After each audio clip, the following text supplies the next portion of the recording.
Ladies and gentlemen, good day and welcome to the Sterling and Wilson Solar Limited Q4 FY21 earnings conference call. This conference call may contain forward-looking statements of the company, which are based on the beliefs, opinions, and expectations of the company as on date of this call. These statements are not the guarantees of future performance and involve risks and uncertainties that are difficult to predict. As a reminder, all participant lines will be in the listen-only mode, and there will be an opportunity for you to ask questions after the presentation concludes.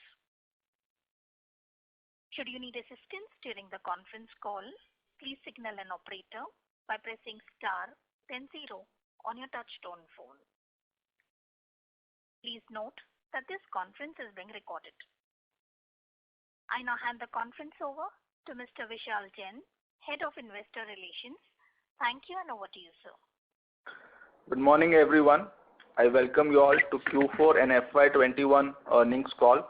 Along with me, I have Mr. Bikesh Ogra, Director, Mr. Amit Jain, Global CEO, and Mr. Bahadur Dastoor, CFO, and Strategic Growth Advisors, our Investor Relation Advisors.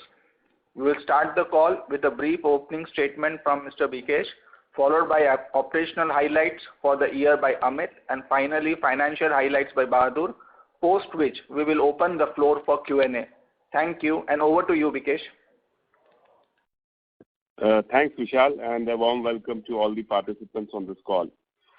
I'd like to welcome Mr. Amit Jain, who has taken over as Global CEO and will play a leading role in taking Sterling and Wilson Solar to greater heights.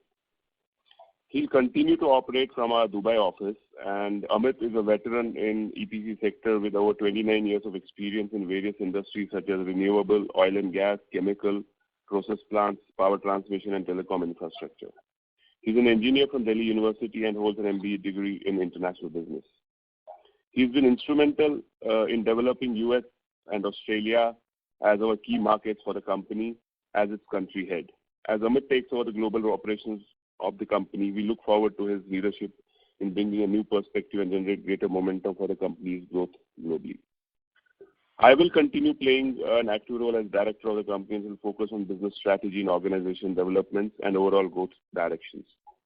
It is a matter of great satisfaction and privilege that we have all created Sterling and Wilson Solar to be amongst the leading global solar EPC companies and with leadership positions across many geographies. I look forward to working in close partnership with Amit and discovering newer paths and solutions to grow our solar EPC business in dynamically growing newer markets across the globe. Thank you, and over to you, Amit. Yeah, thank you, Bikesh, and warm welcome to all the participants. I'm truly honored and humbled to have been entrusted with the opportunity to lead Sterling and Wilson Solar with exciting long-term global opportunities in solar and with our dynamic team. I'm sure that we'll continue to be a global leader in the solar EPC space. I would like to give a quick update on the solar industry, post which I shall provide a quick update on our business operations in Q4 financial year 21.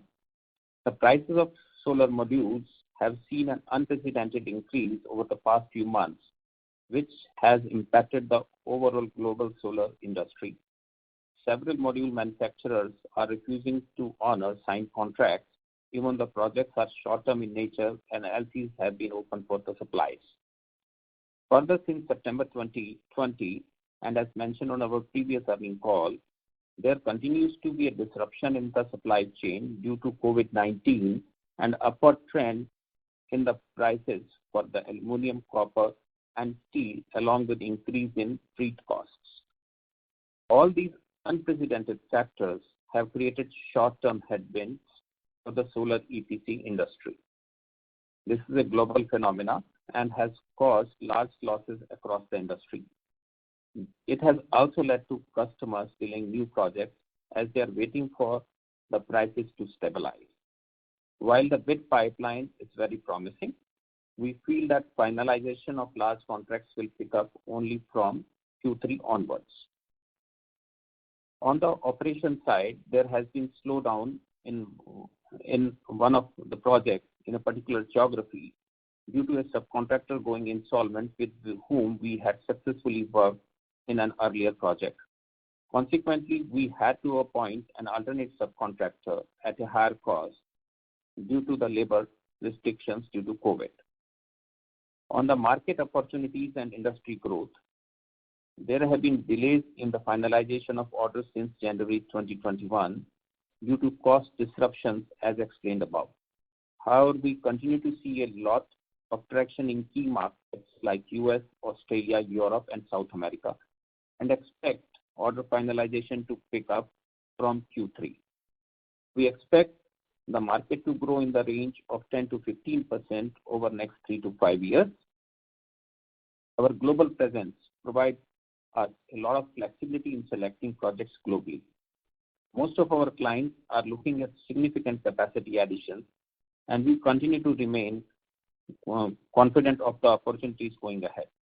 Additionally, solar projects, along with energy storage and floating solar, are also poised to grow substantially in the near future. We have a very strong team and technical partnerships to take up a leading role in the emerging fields as well. With carbon emissions reduction becoming a global consensus, the opportunity for solar power industry will continue to remain enormous and keep on growing at rapid pace over next 2 to 3 decades. We are also expanding our O&M platform and expect to significantly gain market share.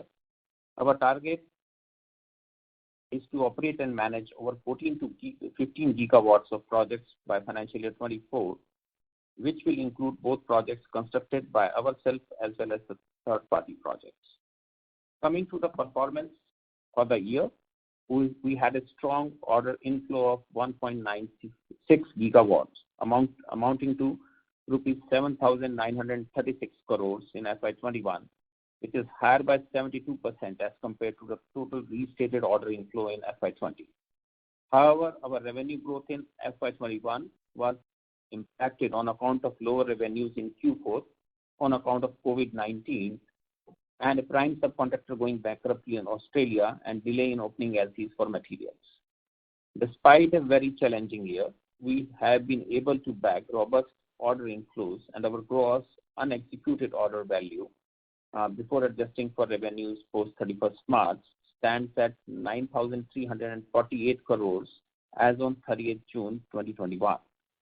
Given the steep increase in prices of modules and commodities, there are ongoing discussions with the customers for the revised prices and the timelines in respect of orders amounting to rupees 2,030 crores.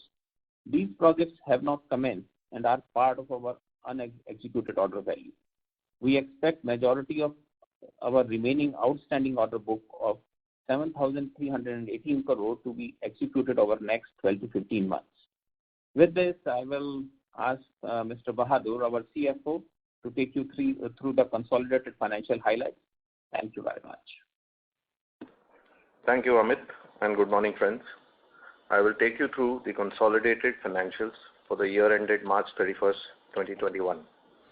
Before we run through the financials, as always, I would like to reiterate that being an EPC company, the revenue, order inflows, and gross margins would be lumpy due to geographical mix and stage of execution of the project in any particular quarter, and hence comparison on corresponding previous period will not be a true reflection of the performance for a quarter, nor could it be representative for the full year.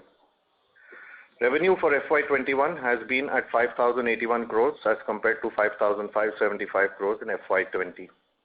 Revenue was lower in FY21 due to lower revenue in Q4 on account of COVID-19, a prime subcontractor going bankrupt in Australia and its related effects, and delay in opening LCs for materials. The region-wise revenue breakup is as follows. Australia contributed about 42.5%, Americas contributed 20.6%, followed by India, which contributed 23.8%, MENA region with 11.3%, and balance 1.5% by Africa. Our O&M revenue has increased by 37% to 252 crores in FY21 compared to 184 crores in FY20, with an EBIT margin of 39.5%. The contribution of O&M business to total revenue grew to 4.9% in FY21 as compared to 3.3% in FY20. At a company level, gross margins for Q4 FY21 were impacted by rupees 374 crores. This includes exceptional items of 208 crores, COVID-related impact of 109 crores, and provision for liquidated damages of 57 crores. Exceptional items include cost of 102 crores towards appointment of an alternate subcontractor at higher prices due to a prime subcontractor going bankrupt in a particular geography, with whom the company had worked on previous projects. B, module price increase impact of about 85 crores due to suppliers not honoring their contracts. And C, increase in commodity and freight costs resulting in an impact of 21 crores. Additionally, there has been a COVID-related impact of almost 109 crores due to delay in execution of projects. And further, we have made a provision of rupees 57 crore as a matter of abundant precaution for any likely liquidated damages. Recurring overheads in FY21 reduced by 70 crores to rupees 324 crores due to cost efficiency measures undertaken, along with reduction in traveling costs due to COVID-19. Our recurring overheads as a percentage of revenue reduced from 7.1% in FY20 to 6.4% in FY21 in spite of a drop in turnover. We are working on various cost reduction initiatives and expect overheads to reduce further. Additionally, there have been non-recurring overheads in FY21 of 49 crore, which include provision for indirect tax, goodwill write-off on conversion of a partially owned subsidiary to a wholly owned subsidiary, and expected credit loss provision on ILFS. EBITDA losses for FY21 is rupees 363 crores due to lower gross margins and under absorption of overheads. Coming to other comprehensive income, the group had taken forward contracts including cross-currency hedges to hedge the exposure of currency fluctuation in respect of receivables from customers, trade payables and letters of credit. The Australian dollar INR derivative contracts were taken for receivables from customers, and Australian dollar to US dollar and US dollar to INR derivative contracts were taken for trade payables and letter of credit payments. The strengthening of the Australian dollar has resulted in the other comprehensive income having a mark-to-market loss on a notional basis of about 96 crores. On utilization of forward contracts on the date of maturity, the effective portion of the cash flow hedge reserves previously now recognized in other comprehensive income is recycled into the profit and loss account, which would be offset by increase in revenue for restatement on receivables and payables. Now coming to the balance sheet, I would once again like to reiterate, as part of the amended Articles of Association of the company, it cannot give loans to promoters or their affiliates post-listing.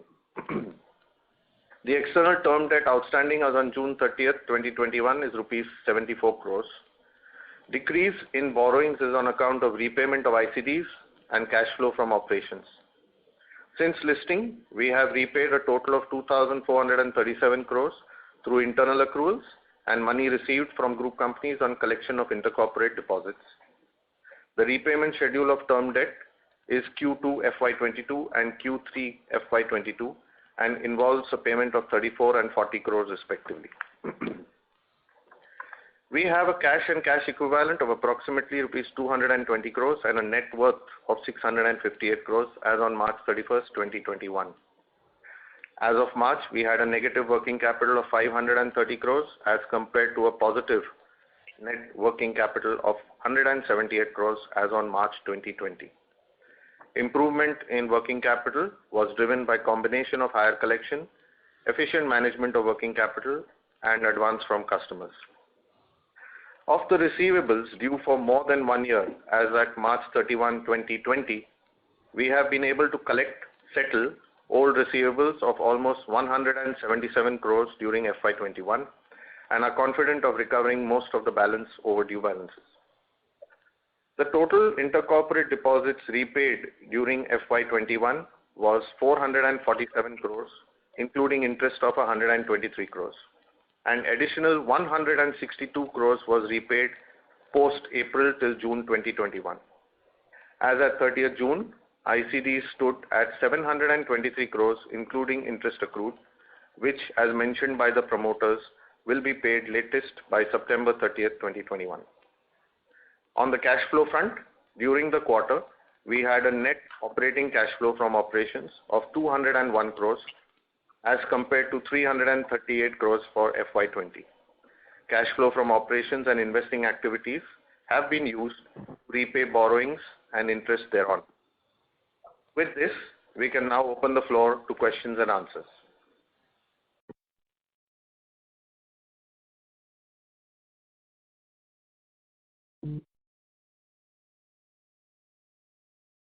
Thank you very much. We will now begin the question and answer session.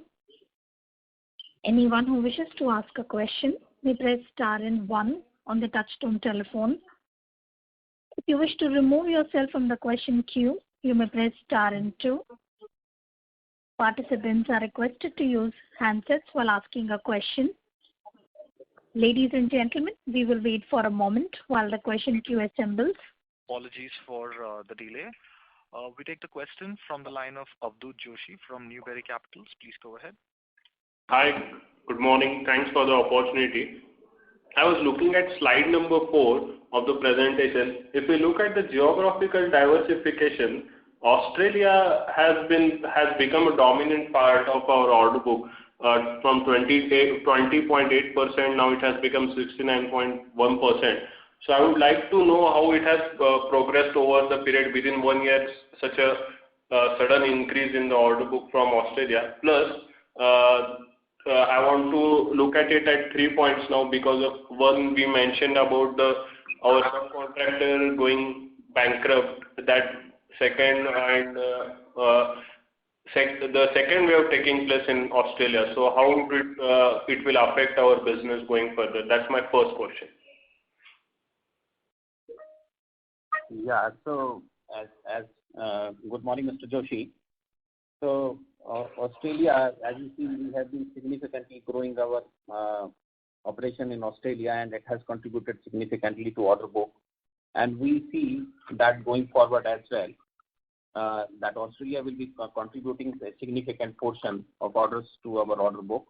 And we have a very strong pipeline there, and we see even this year going to be roughly a pipeline of 3 gigawatt, which we'll be targeting in Australia.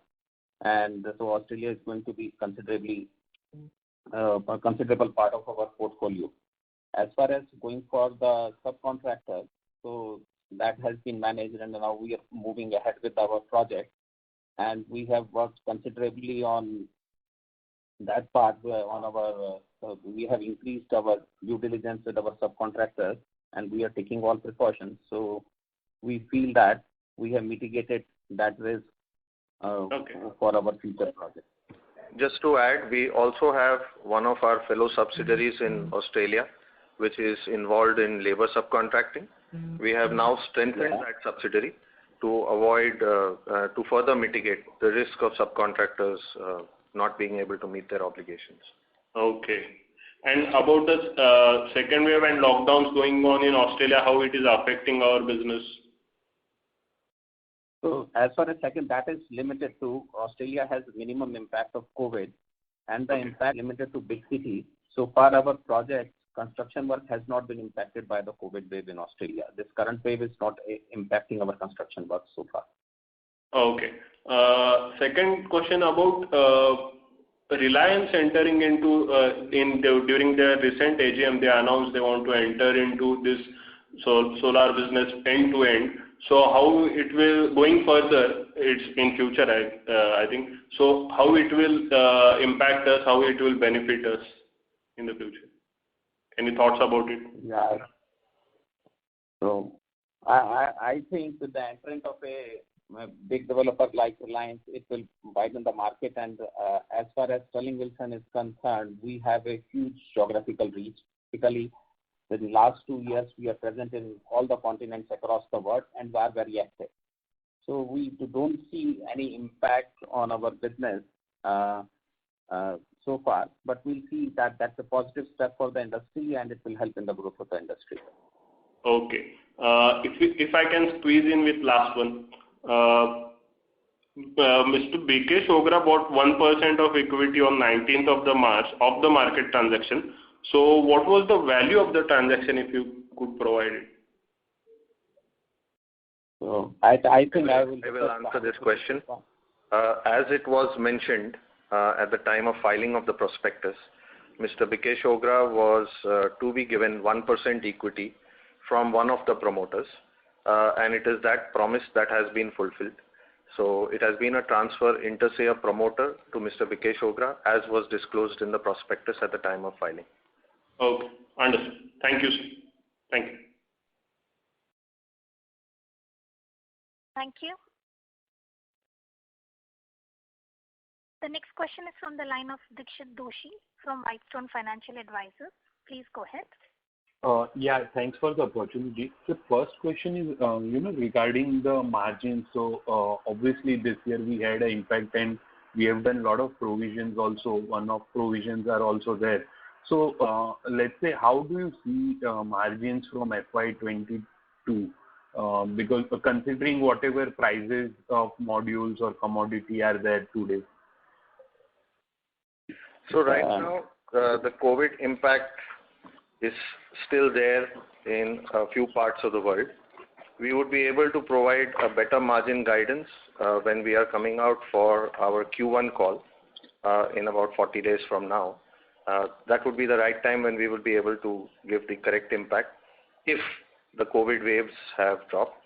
If not, it will be a continuing guidance which we'll have to keep giving quarter on quarter. As of right now, we would not be in a position to specifically answer this. Okay, fine, sir. Thank you. That's it for me. Thank you. The next question is from the line of Mohit from DM Capital. Please go ahead. Yeah. Good morning, sir. And the two questions. So first is on the write-off, or let's say write-off for the unexpected costs we have accounted in Q4 FY21. So is there any increase of further impact in ongoing quarter of this particular amount, or do you think it is largely over? So it would be a little presumptive to say it is over. What we have done is we have therefore adjusted our margins. Whatever impact is attributable to FY21 as a one-off has been considered in FY21. The margins which were present earlier, or a higher number, have been adjusted on the basis of the module price increases which we have factored in. As of right now, it is very difficult to say if there are further impacts or not. Freight prices are still at their all-time high. As you would have seen in our presentation, commodity prices have kept going up, and of course module prices over the last months have shown an almost 30% increase. On the basis of best available information and future knowledge, the company has already done all its adjustments, but these are very, very uncertain times for me to give an answer whether there would be anything further. As of right now, on the basis of best management estimates, everything has been considered. Secondly, sir, are we, and of course I understand that we are negotiating with the customer on the price increases. In your opinion, do you think the customers are coming to the table and are open to negotiate the prices? Yeah, so at this stage I would only like to share that discussions are going on with the customers, and customers are receptive to the idea and they understand the global situation.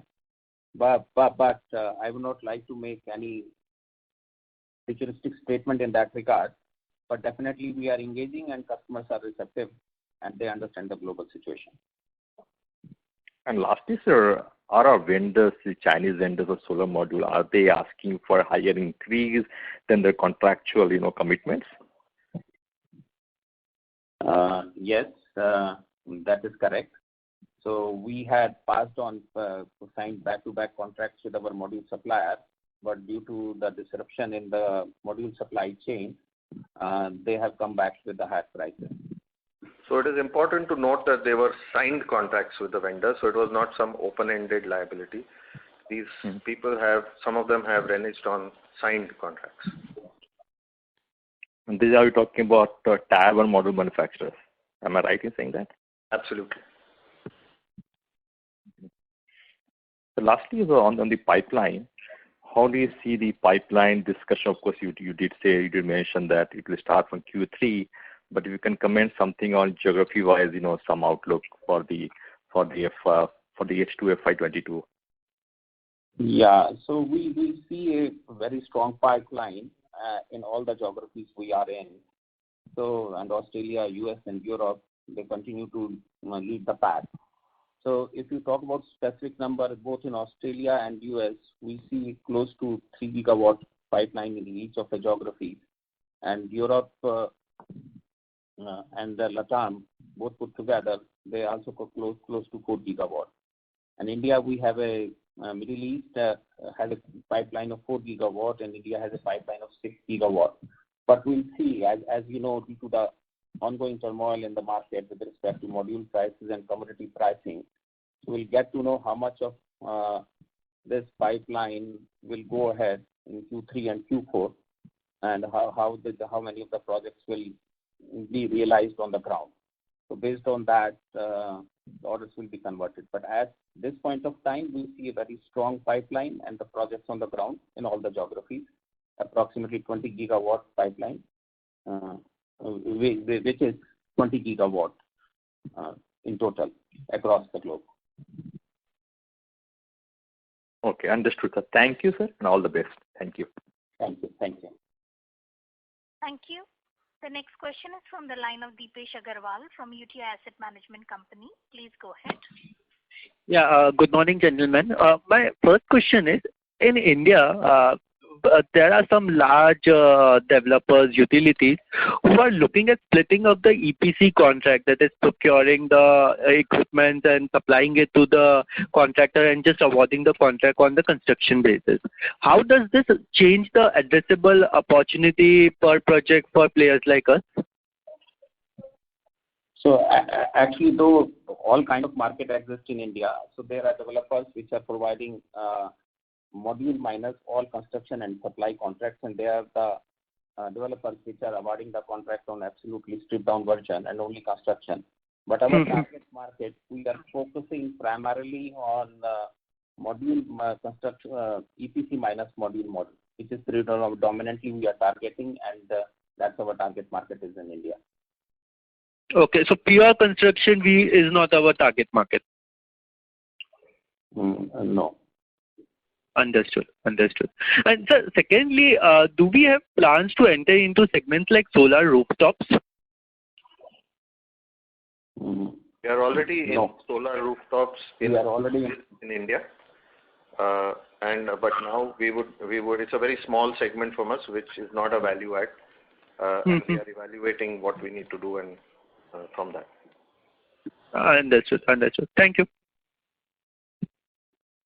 Thank you. The next question is from the line of Anuj Jain from Globe Capital. Please go ahead. Good morning, everyone. Sir, my question is, as we have mentioned that we are negotiating with the customers regarding increase in solar prices. So as we have taken the hit in this current quarter, so can we expect some kind of write back if we have been given that, if we are successful in those negotiations?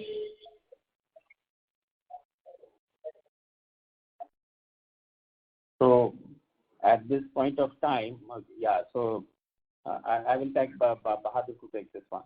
All right. So the discussions, as Mr. Amit has mentioned, is ongoing with the customers. As of right now, what we have taken are the downsides. If anything comes in, but it's still early to say. As Amit says, the customers are receptive, so we do not want to give any optimistic view. But if there are any upsides, they would probably come in the next year, if customers are agreeable to our calls that we have given to them. Okay. And sir, can you please explain this higher execution cost due to delays, which is roughly of 109 crore? I mean, due to delays, I could not get that. What kind of delay is that? And if it is because of COVID, so it is mutually decided between the, between the client and you that it has been delayed. So delay of what sort of exactly? See, there is delay in execution because of shortage of subcontractors, shortage of labor, COVID impact, restrictions in cross-border movement. Generally, in a contract, when there is a force majeure, you get an extension of time. You don't get cost. So these are all the additional site-related costs that we had to incur for the long gestation that we have spent on these projects due to COVID over the last 1 year.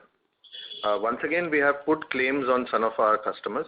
We have not recognized any of those. So therefore, these are all the higher execution costs due to delay in time on account of COVID. So in case... This is spread across geographies.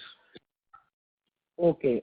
So as, in case if situation gets again, some kind of lockdowns are there, so we can expect again some kind of execution delays going forward.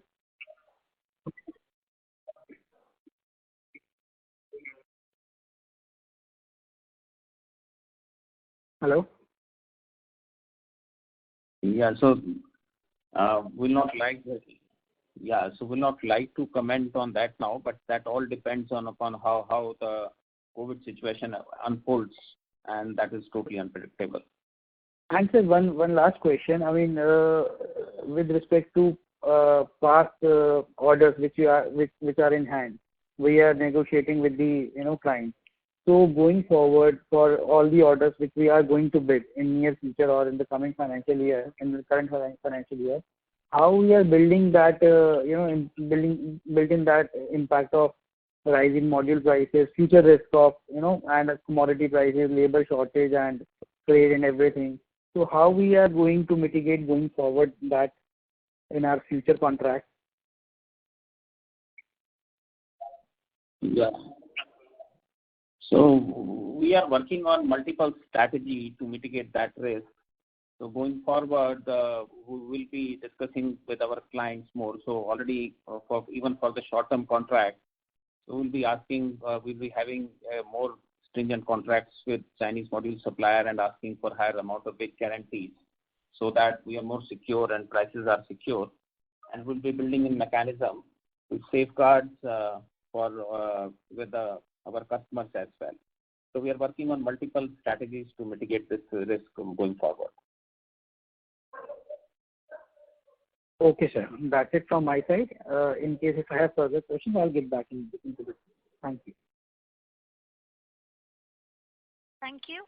Thank you. The next question is from the line of Ridesh Gandhi from Discovery Capital. Please go ahead. Hi, sir. You guys had indicated earlier that we had a pass-through effectively on all our input costs, including panels, etc. So just wanted to understand the reason why, if we have a pass-through, we are taking such a large hits on some of the pieces.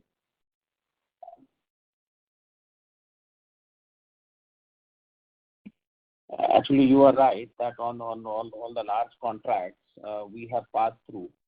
But on the shorter duration contracts, as has been indicated on past, that we are signing back-to-back orders. And we are protected till the time we had an arrangement at the time of closing the contract and entering a back-to-back agreement. But in the current scenario, the volatility was so high that tier 1 Chinese contractors have gone back even on the signed contracts. So that way we were totally protected, but agreed and signed contracts have been reneged by the suppliers.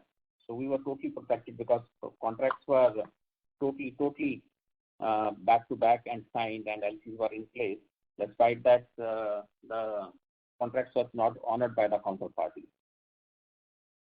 Got it. And how do we prevent this from happening in the future again? Are we going to effectively tweak the way in which we had the contracts, or are we not going to? I don't think we have an option to not operate with the same suppliers, right? Because you only have a few large, the PV manufacturers. Yeah, so we'll be having mostly we'll try that it is a pass-through. The risks are passed on to the customer. And we will also work out on a mechanism with our supplier for a higher BG, so that we are protected.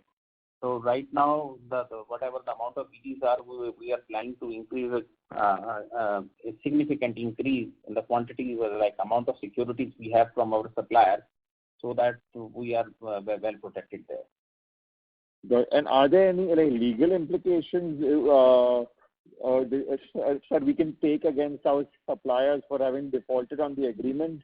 And what are the actions? Because I'm assuming, as the largest EPC player actually globally, they wouldn't typically like to sort of renege on a contract with us.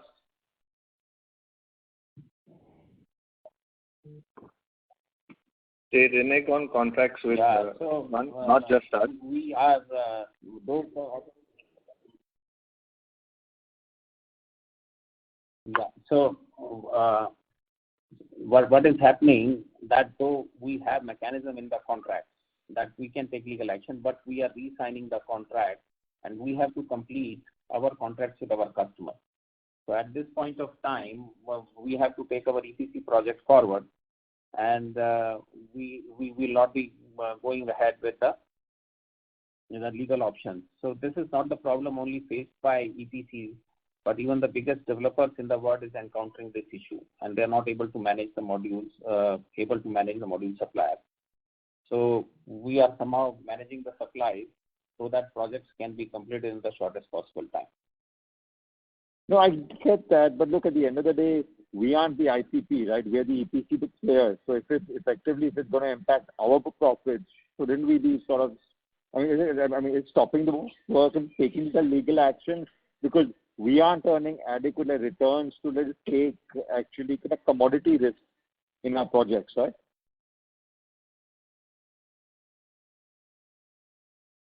No, I understand that, and we fully appreciate that situation. But as you know, this is a very, very unfortunate and unforeseen condition where the suppliers have gone back on signed contracts. And as explained earlier, that we are taking it back to the customers also to the extent we can be compensated. So that those discussions are on.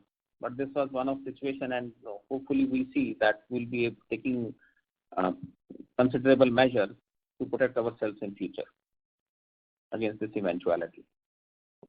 And this has happened with all EPC contractors across the world, not just Sterling Wilson Solar. So the entire solar industry is suffering this at the moment. It has happened to all. Yeah. Okay, thanks. That's all for me. Thank you.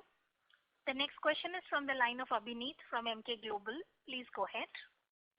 Yeah, thanks for the opportunity.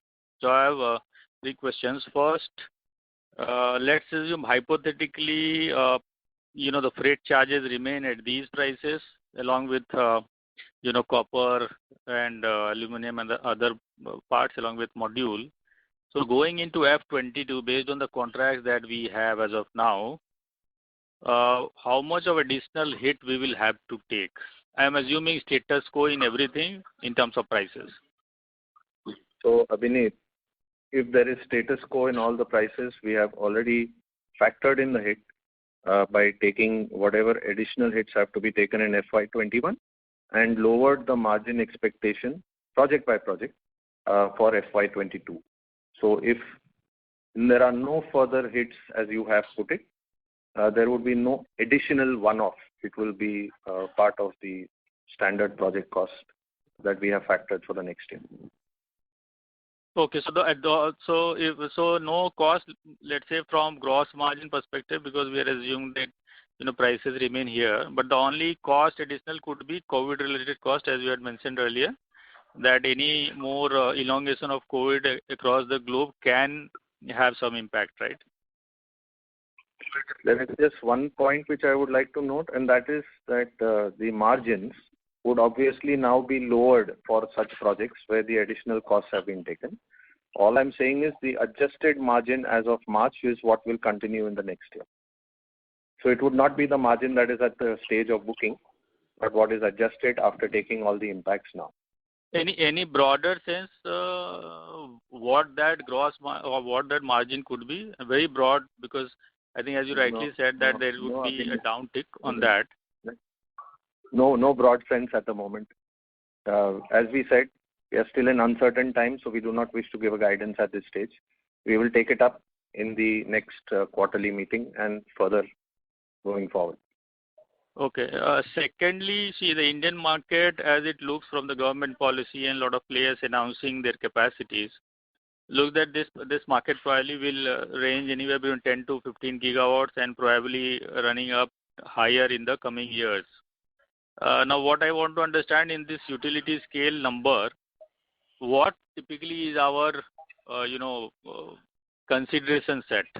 I mean, there are players of different types, right? As you had mentioned as well, developers who just want EPC contractors to put in their modules, pricing of the developer, or there would be a whole lot of turnkey. So, what of the overall market? What is our consideration set in this? So I'll just start off, and Mr. Amit can then add. We expect India pipeline to. Yeah. Sorry, Amit. Sorry, I think there is a lag on my phone. You may please continue.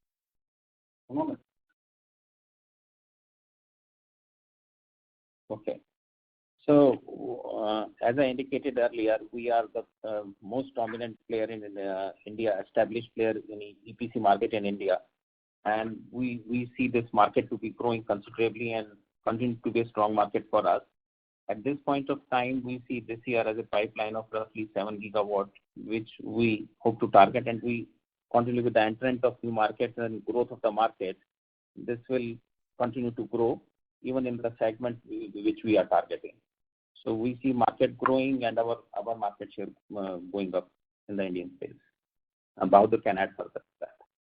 Yeah, further to what Mr. Amit has said, in India, our general market is without module, the rest of the EPC.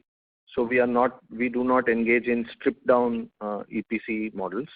Generally in India, the module is taken care of by the developer. The rest by us. Okay, that's it from my side. Thanks. Thank you. The next question is from the line of Manoj Dua from Geometric. Please go ahead. Good morning, sir. I understand this is an unfortunate, unprecedented situation in terms of raw material price increase, and the suppliers have gone back to their contract. And we are honoring because it's a part of a business going forward. So it seems that the suppliers are in very dominant position in this value chain. So I know that this should come back again and again, but how do we see in future this dominancy to continue? Because it may hurt us in terms of working capital, their credit terms. So how do you see in future to go forward on the supplier front? Sorry to interrupt, Mr. Dua. So there's a disturbance coming from your line. Request you to mute your line while the management answers your question.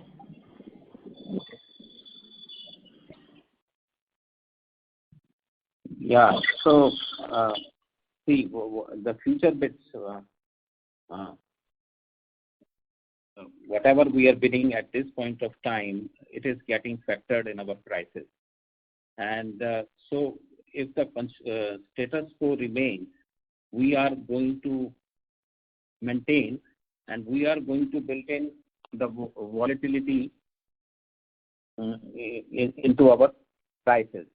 As we have said, we are going to give on the module part. If the instability and volatility remains in the market, we are going to go with the pass-through model, and we are going to go with our suppliers with the demand of higher BG to secure safety and maintaining the price. Right now, the level of the securities and bank guarantees which we are getting from our module suppliers is around 5%. And going forward, for the new contracts, we'll be seeking more security to build in the safety features so that we are fully protected against any such volatility. And we'll be working on other mechanisms to protect other commodity price hikes into our bids. Okay, thank you.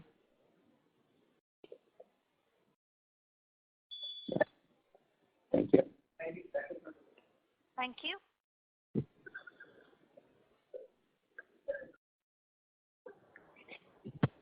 The next question is from the line of Shivan from JHP Securities. Please go ahead. Good morning, sir. One question on the O&M piece. We scaled it up pretty well. It's at 8 gigawatts right now. Any target what we would like to achieve over the next couple of years?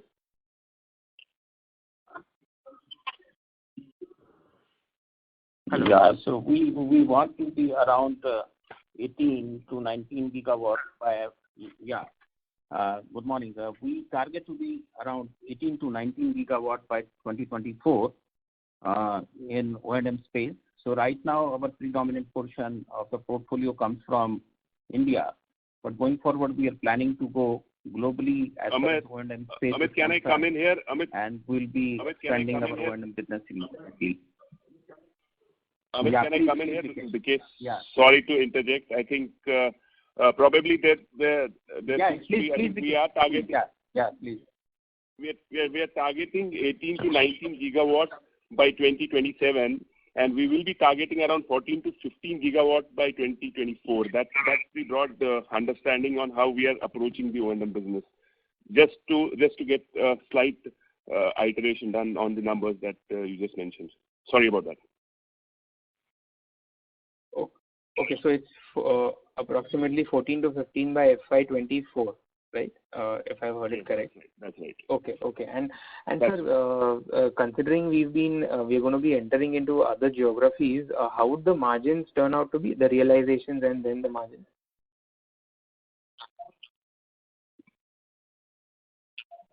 So historically, the margins have been, on and around 35. Yeah, go ahead, Amit.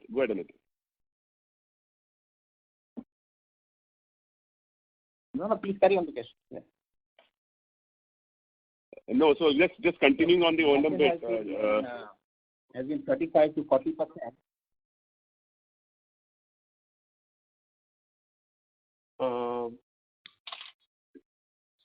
Hello, am I audible? I'm sorry, there seems to be a lag in the conversation. So, am I audible now? This is Vikesh. Yes, sir, you are audible. Yeah, so we've been targeting a range of 35 to 40% on the O&M margin, and going forward also that would be the range that we would be targeting. I think that's how we are approaching the O&M business. Okay, sir. Okay, that's it from me. Thank you very much. Thank you. The next question is from the line of Puneet from HSBC. Please go ahead. Yeah, thank you. My first question is, what gives you confidence that these orders will come back in 3Q? Do you foresee a risk that if module prices remain high into 3Q, 4Q, the entire execution might be pushed back by another 6 months?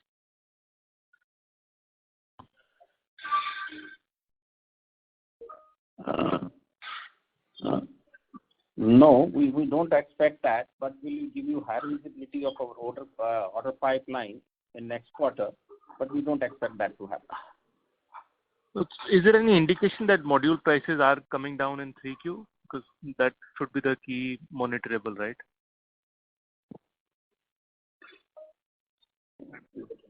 No, I will not like to take a futuristic call on that, but we will not like to answer that question, because though we expect market to not be normal, but we'll be able to make a better assessment in next quarter. Okay, understood. My second question is, like in India, a lot of large developers have now taken to do EPC themselves. Are you seeing any of these trends in the global markets as well?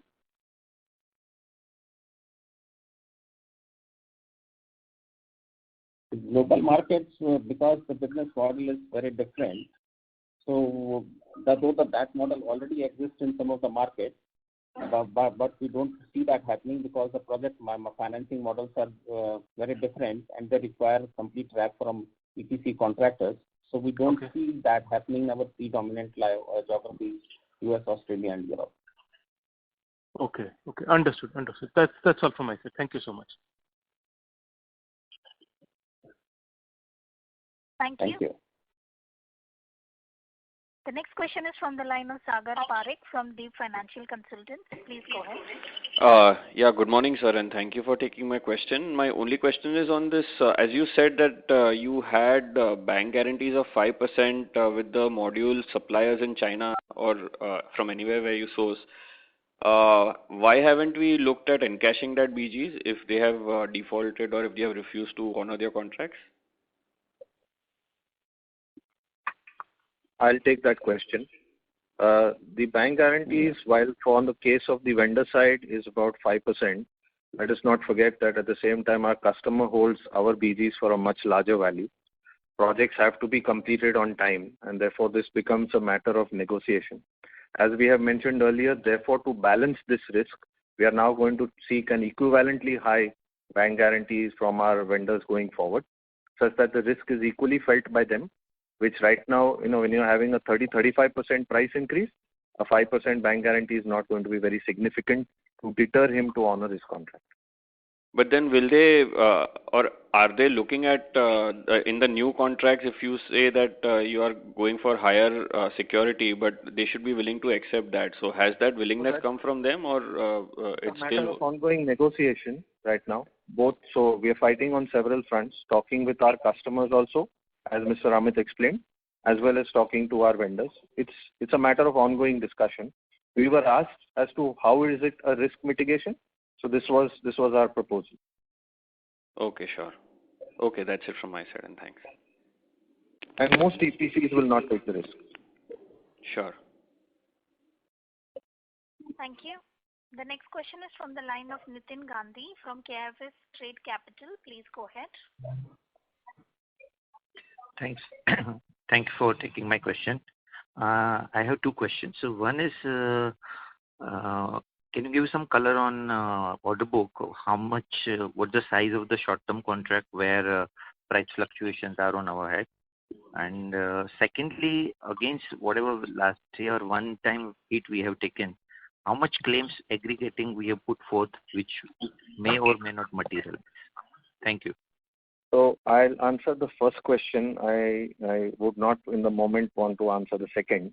Claims are a matter of ongoing discussions with various customers. So whilst we have put in, we wouldn't want to quantify that value right now.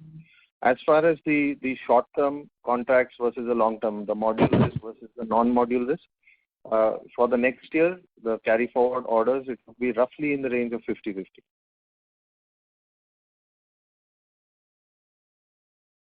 And out of 50, which are long-term contracts, we are having some cost hit on our part? No. So the cost hit has been factored in majorly to the extent the knowledge is available with the management as of date. If there is anything further, if it comes in, yes, it will be once again a matter of discussion. Okay. Thank you. Thank you. The next question is from the line of Pallavi from the Consulting Point. Please go ahead. Yes, sir. Thank you for taking my question. Just wanted to know what is the time period for our fixed price contracts? You mean on the customer side? No. Most of our projects in the... Sorry, I didn't get that. Time period for the fixed price contracts for us.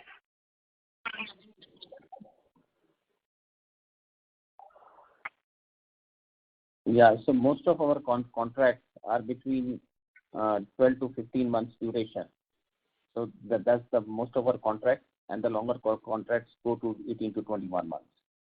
Right. No, so I was asking in terms of a bifurcation, in terms of fixed price, with no escalation clause. All the duration of those. Price, all our contracts are fixed price contracts. Okay, sir. And so, secondly, would you be open to taking on a strategic partner in terms of the promoters diluting stake in case the growth opportunities are very big? So that's something only maybe the promoters can answer. We as management cannot answer that question. Right, sir. Thank you. That's all from my side. Thank you. Ladies and gentlemen, this was the last question for today. I would now like to hand the conference over to Mr. Amit Jain for closing comments.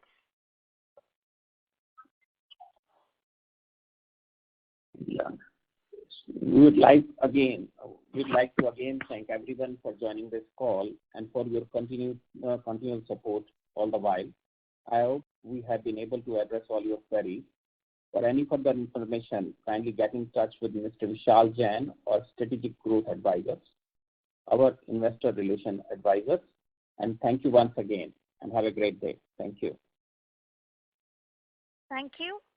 On behalf of Sterling and Wilson Solar Limited, that concludes this conference. Thank you for joining us, and you may now disconnect your lines.